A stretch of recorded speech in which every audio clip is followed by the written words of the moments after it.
Novel फिगारे इश्कम आज कलम जोया लेकर डबल एपिसोड ब्लास्ट। किस 10-11 क्या किया आपने उस लड़की के साथ, वो जो संजीदगी से हाथ झाड़ते हुए अपने कमरे की तरफ बढ़ रहा था। यकदम रुका था, छोड़ दिया उसे अकेले उस वक्त। बड़े साहब इतने कठोर दिल कैसे हो सकते हैं आप? अरे उम्र ही क्या है, उसकी बच्ची है, वो कहाँ जाएगी रात के इस पैर? फरजाना ने सर्द आह भरते हुए कहा था, मेरे मामला से दूर हो, और ये बात मुझे बार बार दोहराने क्यों पड़ती है? उसका जिक्र सुनते ही उसका खून खौल उठा था। मुठियाँ भेजते हुए वो करख्त लहज में बोला था, जिस पर फरजाना ठठक कर रह गई थी। माफ़ करें बड़े साहबजादे, हमें कोई हक नहीं था आपके मामलात में बोलने का। अगर आप उस लड़की को निकाल ही चुके हैं तो ये मेरे पास नहीं रहना चाहिए, उसे अपने पास रख लें। मेरा काम खत्म हुआ, मैं कल ही उस घर से चली जाऊंगी। दुपट्टे की गांठ खोलते वो हाथ में कुछ बारीक सी चमकती चीज़ उसके जाने बढ़ा चुकी थी, जिसे वो संजीदगी से देख चुका था। उसका हाथ कांपा था। वो ब्रेसलेट उठाते हुए, ये कैसे आई आपके पास? वो ब्रेसलेट लेते हुए गंभीर आवाज़ में गोया हुआ था, वो लड़की उसी की थी, बहुत पहले मेरे हवाले कर चुकी थी, ये कहकर कि ये उसके लिए बहुत ख़ास है। उसने ज़िंदगी के हर मोड़ पर उसका साथ दिया है, उसकी साथी है, मगर अफसोस ये मैं उसे लुटा नहीं पाई। माफ़ करें बड़े साहबजादे, वो हाथ जोड़ती हुई वहाँ से जा चुकी थी, जबकि मरजान काज़मी को अपने पैरों से ज़मीन खींचती हुई महसूस हुई थी। वो ब्रेसलेट को मुट्ठी में भेजते हुए तेज से गेस्ट हाउस की तरफ बढ़ा था। वो चादर से मुंह ढकती हुई गेट से बाहर निकल आई थी। तेज कदम चलती हुई वो सुनसान सड़क पर चल रही थी, आसपास देखते हुए चादर से चेहरा छुपाए वो मशकूक लग रही थी। कहाँ मर गए आपके ड्राइवर अलहम अंकल? वो फ़ोन कान पर रखती हुई तना कर धीरे से बोल रही थी, गली के पास एक कार खड़ी है, चुपचाप इसमें बैठ जाओ। तुमने मेरी बात मानकर बहुत बेहतर फैसला किया। कॉल डिस्कनेक्ट हो गई थी। वो तेज से चलती हुई गली तक पहुंची थी, जब कोई बाजू से पकड़ते उसे सख्ती से खींच चुका था और उसके मुंह पर हाथ रखा था। उसका चेहरा रोड लाइट्स में देख रहा उसके रूह फना हो चटाक एक जोरदार थप्पड़ उसे उस वजूद पर गिरा चुका था। नहीं, मुझे मत मरो, वो हाथ जोड़ती हुई गुड़गुड़ाई थी। जानती हो मरजान काज़मी से झूठ बोलने का नतीजा क्या हो सकता है, और इतना बड़ा झूठ है।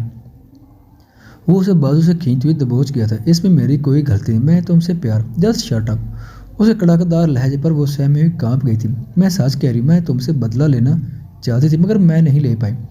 मेरा वहाँ आने का मकसद तुम्हारे लैपटॉप से वो ड्राइव निकालना था जिसमें तुम्हारा पर्सनल डेटा है, और जब तुम तबस्सुम को लेकर बाहर निकल गए, मैं तब निकाल सकती थी। तुम्हारा लैपटॉप ओपन पड़ा था तुम्हारे रूम में, लेकिन मैंने नहीं निकाली। मैं प्यार कर बैठी तुमसे, मेरा यकीन करो, मैं तुम्हारा बुरा नहीं चाहती।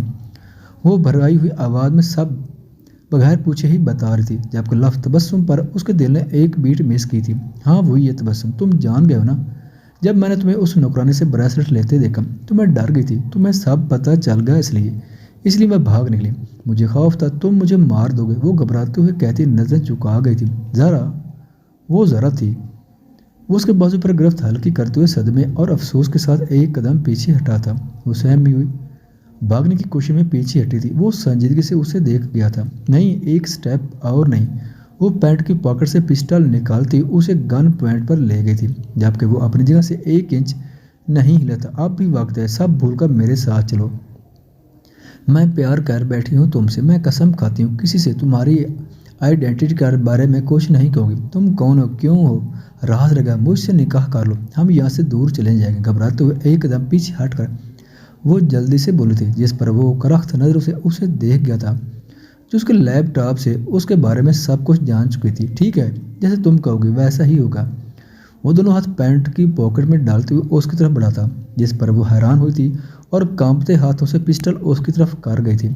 टेक इट ईजी गर्ल, तुम जानती हो मैं कौन हूँ। क्या मैं तुम जैसी नाजुक लड़की से मर जाऊँगा? जज हाउ स्वीट।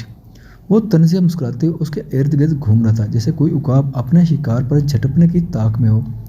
वो सहमी हुई पिस्टल नीचे कर गई थी, क्योंकि अब वो फंस चुकी थी। क्योंकि तुम मेरे बारे में सब जान चुकी हो। तुम्हारा जिंदा रहना मेरे लिए खतरे से खाली नहीं, और दूसरी जानब अगर देखा जाए तो तुम्हें गिनी चुनी सजाएं देना बाकी। फर्स्ट इस झूठ के लिए जो तुमने मुझसे बोला, और अपने बाप के प्यारे प्यारे कारनामों के लिए। इनफैक्ट बहुत मज़ा आने वाला है। उसके कान के करीब बोलकर उसके सर पर बम फोड़ चुका था। तुम्हारी ज़ारा को अंकल नहीं छोड़ेंगे, वो उसे मार देंगे। तुम क्या सोचती हो, अब तक अंकल ने उस पर नज़र नहीं रखी? तुम डैड को मार चुके हो, मगर अभी बहुत लोग हैं जिन्हें तुम नहीं जानते। वो इस लड़की पर शुरू से नज़र रखे हुए हैं, जब से तुम पर अटैक हुआ। वो सब जानते हैं, तुमने अगर उसे मिलने की कोशिश भी की तो अंकल से फ़ौरन मार देगी। वो फुर्ती से उसकी गर्दन दबोचते हुए उसका बाजू मरोड़ चुका था। करज की आवाज़ के साथ वो चीखी थी, अभी सिर्फ बाजू की एक हड्डी तोड़ी है, अगर उसे एक मामूली सी खरोच भी आई तुम्हारा जीना हराम कर दूंगा। वो फुंकारते हुए कहकर उसे तीखी नज़रों से देखते हुए वहाँ से जा चुका था। वो ज़मीन पर बैठती हुई कराह गई थी जब 3 स्याह कपड़ों में मलबूस गार्ड्स वहाँ नमूदार हुए थे। वो घबराते हुए उठी थी, उसे लेकर कार में बैठाते हुए वो उसके अड्डर पर उसे नामालूम सीक्रेट हाउस पर पहुंचा चुके थे। यार मेरी बेटी को संभाल लोगी प्लीज़, सिर्फ थोड़ी देर के लिए, मुझे अर्जेंटली गांव जाना है। और उसे लेकर नहीं जा सकती। वो जो डिश वॉश करने में मसरूफ़ थी, पीछे मुड़ते हुए एक 5 साल बच्ची पर नज़र पड़ी थी। वो बड़ी बड़ी ब्राउन आंखों से उसे देख भी रही थी और अपने पोने के साथ खेल रही थी। क्यों नहीं आपा, आप उसे मेरे पास छोड़ दें, शिफ्ट के बाद हम पार्क घूमने चलेंगे। वो बच्ची की तरफ हाथ बढ़ाते हुए मुस्कुराई थी, जिस पर बच्ची उसका हाथ पकड़ते हुए मुस्कुराई थी। देखो अप्पी को ज़्यादा तंग मत करना, मैं वापसी पर तुम्हारे लिए बहुत सारी चॉकलेट लेकर आऊँगी। उसके सर पर बहुत सा रहती हुई वो चादर पहनती हुई बोली थी। ओके मम्मा, वो मुस्कुराते हुए बोली थी। संभाल लोगी ना, वो उसका हाथ थामते हुए पूछ गई थी, जिस पर ताबीर ने हाँ में सर हिलाकर उसे मुतमैन किया था। बहुत वक्त लगा था उसे खुद को संभालने में, लेकिन वो अब संभल गई थी, अपने माजी से निकल आई थी बेहद कोशिशों के बाद, मगर इस दुश्मन जान को नहीं बुला पाई थी। अब भी उसकी सहर अंगेज आंखें उसके दिलो दिमाग में बसी थी। वो हाथ हिलाते हुए वहाँ से जा चुकी थी। वो हाथ हिलाते हुए वहाँ से जा चुकी थी, जबकि बच्ची को शेल्फ पर बिठाते हुए वो दोबारा डिश धोने में मसरूफ़ हो गई थी। वो एक रेस्टोरेंट में जॉब करने लगी थी और वहीं पर ही रहती थी। सबा उसकी अच्छी दोस्त बन गई थी, अक्सर दोनों एक दूसरे की मदद कर दिया करती थी। आज वो अपनी बेटी उसके पास छोड़ गई थी। हमें भूख लगी है, वो पेट पर हाथ रखते हुए जल्दी से बोली थी। इस पर ताबीर ने मुस्कुराते हुए बस 1 मिनट कहकर जल्दी से डिश धोना शुरू किया था। सर वो उसे ले गया। एक आदमी कपड़े से हटके सर झुकाया खड़ा था, जबकि उसके सामने एक शख्स सिगार पीते हुए उसकी बात पर शीशे के गिलास उसकी तरफ फेंक गया था। गिलास उसे सर में लगा था। वो सर पकड़ते हुए नीचे गिरा था। बेवकूफ़, एक काम ढंग से नहीं होता। ले गया। वो शहबार की बेटी को इसी बात का डर था। वो भारी आवाज़ में फुनकारते हुए बोला था, बॉस वो लड़की एक रेस्टोरेंट में जॉब कर रही है और मिर्जान काज़मी का कुछ पता नहीं। वो पिछले 6 दिनों से उसके आसपास भी नहीं भटका। शायद उसे भड़क लग गई है। हम उस पर नज़र रखे हुए। एक गार्ड ने आकर उसे तमाम सूरत हाल से आगाह किया और एफ के इंडस्ट्री के साथ डील का किया हुआ किया। वो राज़ी हुए। वो सिगार पीते हुए बोला था, जी बॉस, वो राज़ी हो गए मीटिंग के लिए। पुरानी फैक्ट्री में मिलने पर इत्तेफाक राय हुआ है। चलो कुछ तो अच्छा हुआ। और इस बेवकूफ़ को ले जाओ और उसकी मरहम पट्टी करवा दो, वरना मर जाएगा बलक बलक कर। जी बॉस। वो नीचे पड़े आदमी को लेकर कमरे से जा चुका था। उसके जाते ही कमरे की लाइट्स रोशन हुई थी। सबसे टॉप सीरियल किलर को रिपोर्ट करो और उसे कहो कि इल्हाम दुर्रानी मिलना चाहता है उससे। वो फ़ोन पर किसी को ऑर्डर देते हुए बोला था, काज़मी मैनिशन। ठीक से करो, ये क्या थर्ड क्लास फूल लगा रहे हो? मना किया था ना, गेंदे के फूलों की डेकोरेशन नहीं होगी। अब ब्लू लाइटिंग मेहंदी के फंक्शन पर दिमाग ख़राब हो गया तुम्हारा। कश्मला बेगम डेकोरेटर्स पर हाथ झाड़ रही थी और वो सर झुकाए बस सुन रहे थे। जल्दी से फिक्स करो। मेहमानों के आने से पहले सारा काम ठीक से हो जाना चाहिए, वरना तुम्हारा धंधा बंद करवा दूंगी। रोब से कहती हुई वो गार्डन की तरफ बढ़ी थी, जहाँ मेन स्टेज और कारपेट बिछाए जा रहे थे। उसके जाते ही सब जल्दी से काम में जुट गए थे। पूरे मैंशन को दुल्हन की तरह सजाया जा रहा था। आज अलीज़े और जुनेरा दोनों का मेहंदी का फंक्शन एक साथ होना था। ये पीले पर्दे वहाँ लगाओ और वाइट वाले मेन एंट्रेंस पर लगाओ और दरख्तों पर वाइट लाइटिंग लगाना। नदीम डेकोरेटर्स को समझा रहा था, बड़ा ही कोई मसरूफ़ किस्म का आदमी है। याला ने आंखें घुमाते हुए उसकी जानिब देख कर कहा। वो खुद पर किसी की नज़र महसूस करते हुए पीछे मुड़ा था। वाइट कॉटन के शलवार कमीज सूट में कंधों पर ब्लैक शाल डाले वो काफ़ी अट्रैक्टिव लग रहा था। याला ने बगैर आंखें झपके उसे देखा। वो फ़ौरन नज़र चुराते हुए वापस काम में मसरूफ़ हो गया था। अब देखती हूँ कैसे बात नहीं करते। वो शूज़ की स्टेप जानबूझकर तोड़ चुकी थी। सुनो, मुझे थोड़ी मदद चाहिए। शरारत हुई थी। वो उठकर उसके पास आकर रुकी थी। वो संजीदगी से पीछे मुड़ा था। वो मेरे शूज़ की स्ट्रैप टूट गया। वो जल्दी से बोर्ड बढ़ाए थे, जिस पर वो साधु नजर से उसके पैर को देख गया था। तो आप किसी और से भी मदद ले सकती हैं मैम। वो नजर झुकाए ही बोला था, मुझे मेम मत करा को, बहुत ही अजीब लगता है, और स्ट्रैप ही तो तुम जोड़ दोगे ना। वो शरारत से बोली थी, जिस पर वो स्ट्रैप जोड़ने की घर से संजीदगी से नीचे झुका था। वो मुस्कुराई थी, बहुत केयरिंग था, और इसलिए वो बार बार उससे बात करना चाहती थी। बहानों से ही सही, आप बैठ जाएं। सर उठाते हुए उसकी जानिब देखकर बोला। याले मुस्कुराते हुए चेयर खींच कर बैठ गई थी। कश्मला बेगम की नज़र उन दोनों पर पड़ी थी।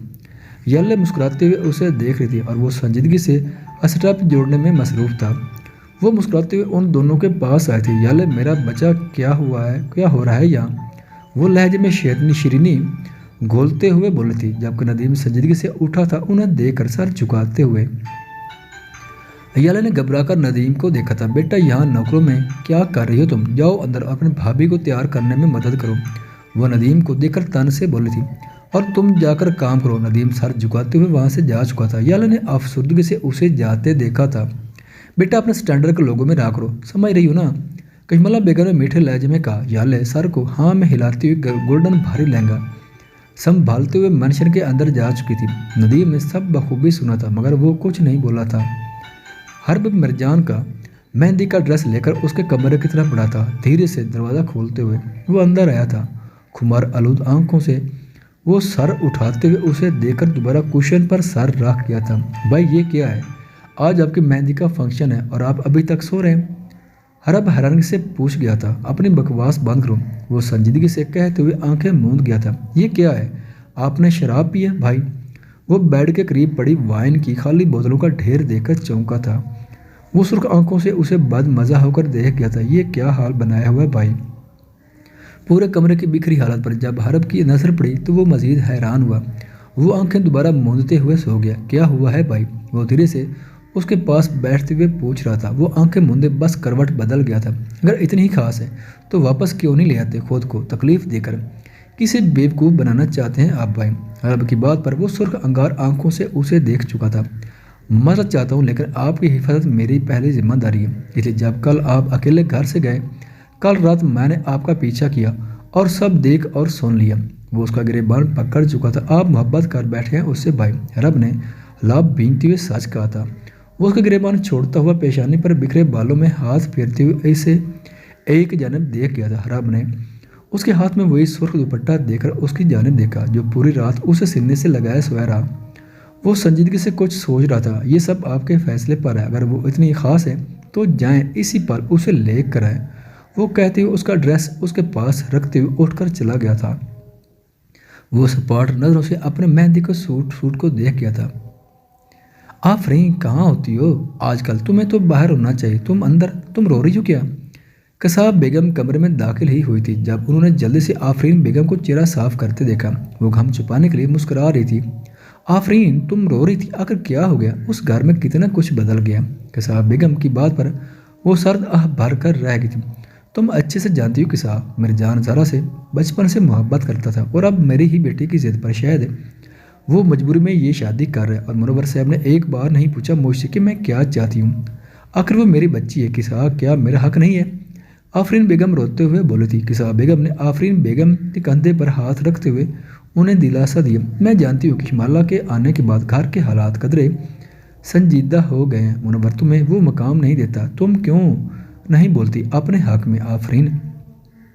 आखिर वो तुम्हारी औलाद है। तुम कश्माला को अच्छे से जानती हो, फिर भी उसे अपनी औलाद को कंट्रोल कैसे करने दे सकती हो?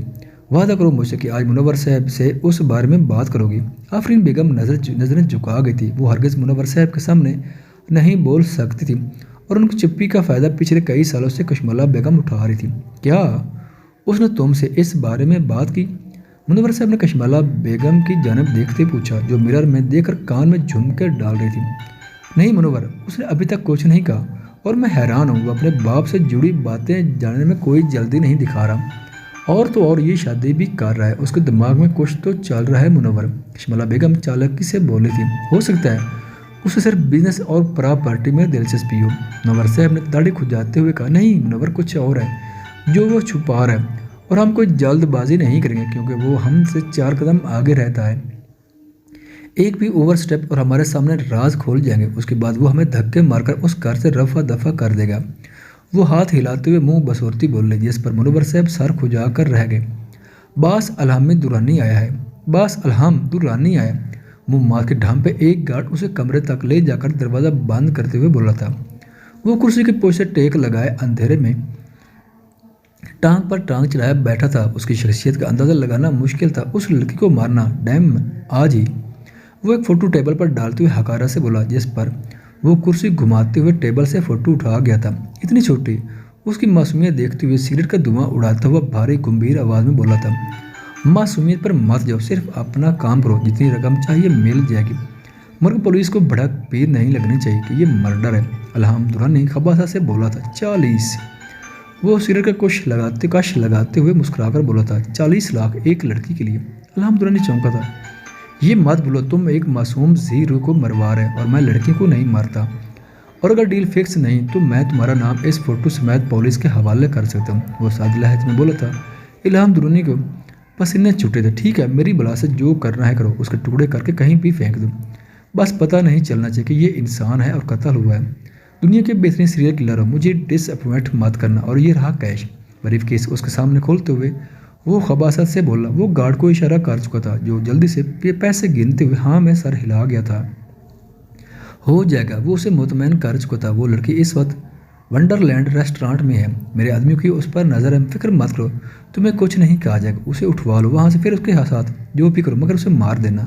इल्हाम दुरानी कहकर गार्ड के साथ बाहर निकल गया था। वो सिगरेट होंठों में दबाता हुआ तस्वीर में मौजूद उस नाजुक जान का तैराना जायजा ले चुका था। हाय, आज तो भाई फ्लैट होने वाले हैं। शायद मारिया ने हमेशा की तरह खुशामद की थी, जिस पर जुनैरा खिल उठी थी।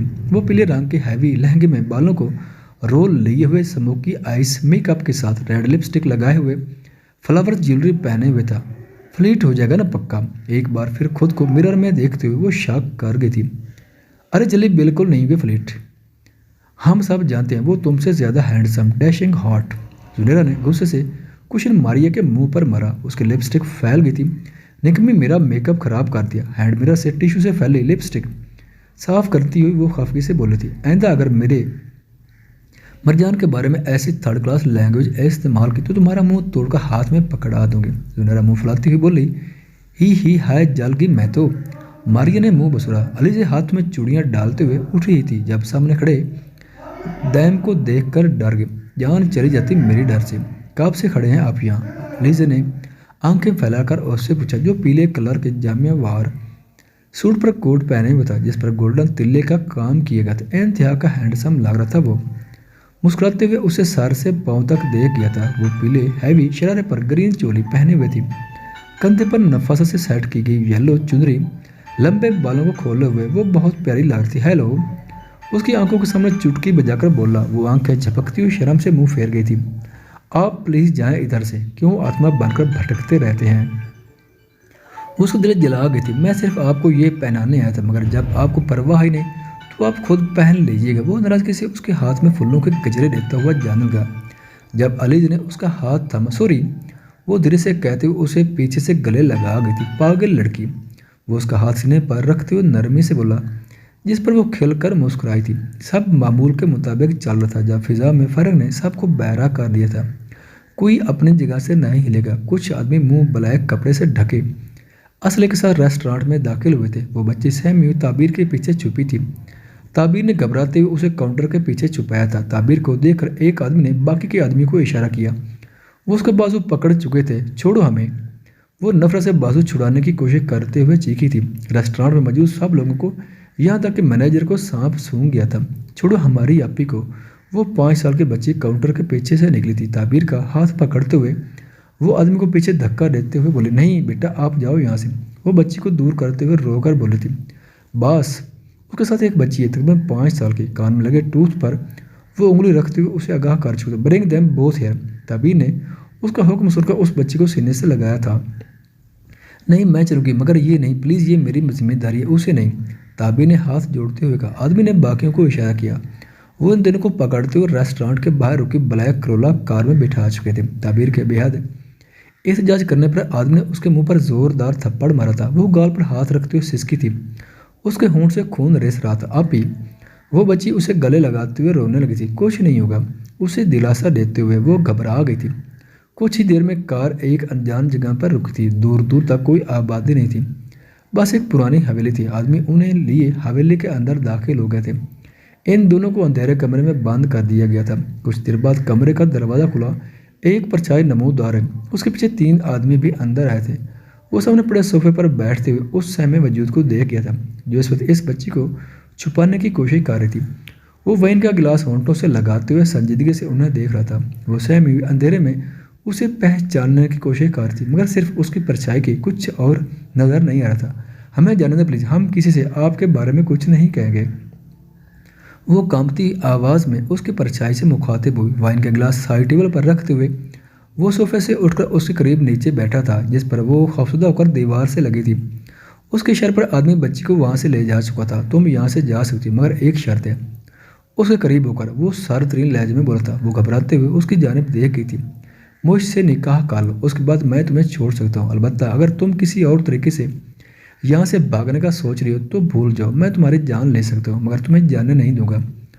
उसके गंभीर लहजे पर वो सहमी उसकी सुनहरी सहर अंगेज आंखों में देख गई थी जो अंधेरे में भी वाजे थी। तुम्हारे पास सोचने के लिए सिर्फ 1 मिनट है, उसके बाद तुम्हारी एक नहीं सुनी जाएगी और जो मैं करूँगा वो लाजमी तुम्हें पसंद नहीं आएगा। Your time starts now. सुलगते हुए लहजे में कहता हुआ वो उसके सर पर बिजली गिरा चुका था। उसकी आंखें लबालब पानी से भरी थी। वो सख्ती से हाथ गाल पर रगड़ती हुई आंसू साफ कर गई थी, जबकि वो उसके रोने पर संजीदगी से उसके नाजुक कंधों को गिरफ्त में लेता हुआ उसे करीब तर कर चुका था। एक आंसू और नहीं, तुम इनमें से एक आंसू की कीमत भी अदा नहीं कर पाओगी। वही सर्द लहजा था। उसकी गर्मसा से अपने कान पर महसूस करती हुई वो लरस गई थी। जब उसकी नज़र उसके होंठ से रिश्ते खून पर पड़ी, वो आंखों में वहशत लिए अपने पीछे खड़े 3 आदमी को देख चुका था। सर बहुत चीख रही थी, इसलिए मैंने, आदमी सर झुकाते हुए बोला था। वो उठकर उसे गर्दन से दबोच चुका था। हिम्मत कैसी हुई तेरी, कहा था एक खरोच भी नहीं आनी चाहिए बास्टर्ड। उसकी गर्दन को सख्ती से दबाते हुए वो उसे दीवार में मार चुका था। आदमी बुरी तरह कराह उठा था। ताबीर ने सहमी हुई नज़र से उसकी जानिब देखा था जो कोई जुनूनी इंसान लग रहा था। ख़वातीन व हज़रात, वीडियो देखने का शुक्रिया। अगर वीडियो पसंद आए तो चैनल को सब्सक्राइब करें और साथ ही बेल के आइकन को लाजमी प्रेस करें ताकि आपको आने वाली वीडियोज़ के अपडेट सबसे पहले मिल सकें। खुदा हाफिज़।